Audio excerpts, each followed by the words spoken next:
Shun é um jovem romancista que mora ali numa cidade litorânea do Japão e que acaba fazendo um pouco de amizade com o garoto Mio, que é um jovem que está acabando o colégio recentemente, está no último ano, final de ano, enfim, daqui a um tempinho ele vai estar livre dessa fase da vida. Aos poucos, os dois vão se conhecendo, por mais que o contato seja breve, eles conversam ali na beira da praia,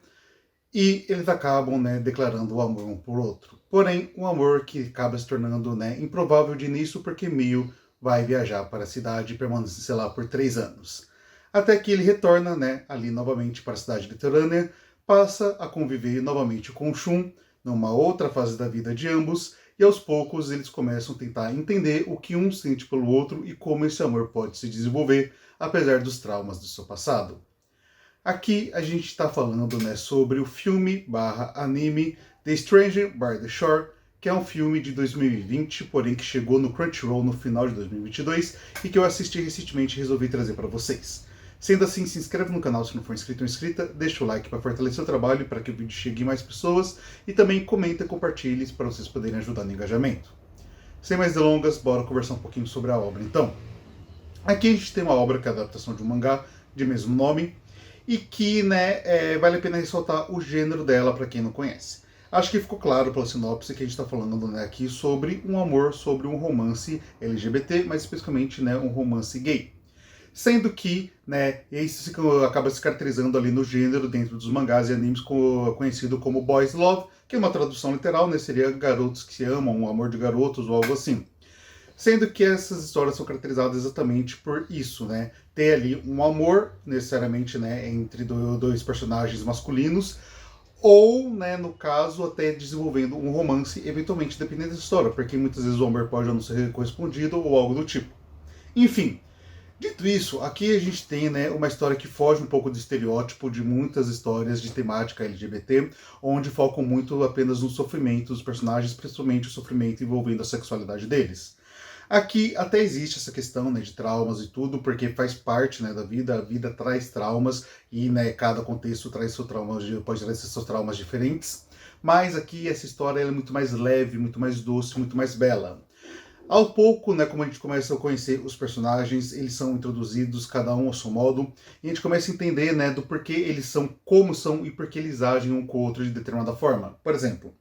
na questão do Mio, ele é um jovem, ele é mais jovem que o Shun, mas ele é também uma pessoa muito mais gentil, ele é uma pessoa que parece ser muito mais decidida e certa do que ele quer. Mas também, conforme a gente vai entendendo sobre o seu passado, sobre como era a relação dele com a mãe dele, como que são os traumas dele, como que os traumas da vida dele ocorreram, como que ele lidar com esses traumas, a gente começa a compreender um pouco da sua personalidade e como ele se declara para o Shun.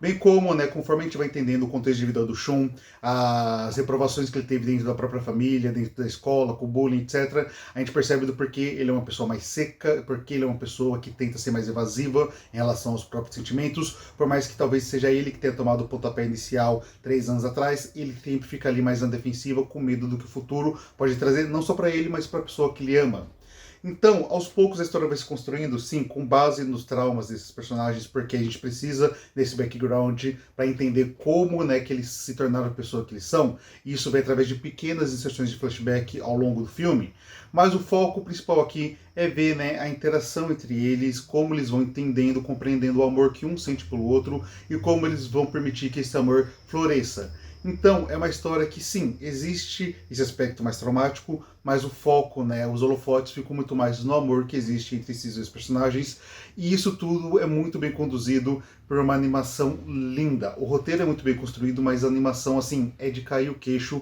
muito bonita, muito bem animada, delicada, com uma trilha sonora ali também bem gostosinha de se escutar, e também um ritmo impecável. A gente tem aqui um roteiro que em nenhum momento se incha, ao longo de 58 minutos, sim, um filme com menos de 1 hora de duração, isso é raro hoje em dia, mas aqui a gente tem um filme de menos de 1 hora, consegue contar uma história com início, meio e fim, que no final deixa um gosto muito bom na boca, porque fica aquela sensação que você viu uma história bela, uma história sobre amor entre dois protagonistas, apesar das cicatrizes que cada um deles carrega em relação ao passado deles, mas que são importantes para que eles tenham se tornado o que eles são hoje. Bom, pessoal, era isso então que eu queria comentar com vocês hoje. Espero que vocês tenham gostado. Se gostaram, se inscreva no canal, deixa o like, comenta e compartilha se puder, porque isso me ajuda demais a fazer o canal crescer no YouTube. Na descrição tem minhas redes sociais, o link para meus livros, que para quem não sabe eu sou escritor. Tem meus e-books lá na Amazon. Quem puder dar uma força para a literatura nacional aí para meus livros, eu agradeço demais. Por favor, quem puder, vai lá, se tiver curiosidade, fantasia, suspense policial, terror, um pouquinho de tudo. Vejo vocês no próximo vídeo. Fique bem, até a próxima e tchau, tchau.